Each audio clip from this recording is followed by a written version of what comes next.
Mga kapuso, tatawirin po ng bagyong Marce ang bahagi ng Northern Luzon ngayong gabi.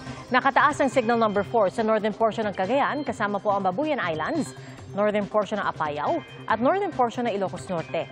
Signal number 3 naman sa Batanes, sa natitirang bahagi ng Cagayan, Apayao at ng Ilocos Norte, northern portion ng Abra at northern portion ng Ilocos Sur. Signal number 2 sa northern at central portions ng Isabela, natitirang bahagi ng Abra, Kalinga, Mountain Province, northern portion ng Ifugao at ng Benguet, natitirang bahagi ng Ilocos Sur at northern portion ng La Union.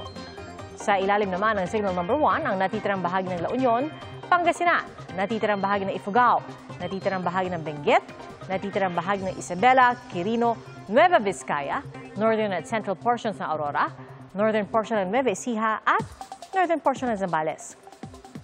Base po sa forecast track ng Pag-asa, bukas na madaling araw, posibleng nasa West Philippine Sea na ito at nasa labas na ng PAR sa hapon o gabi.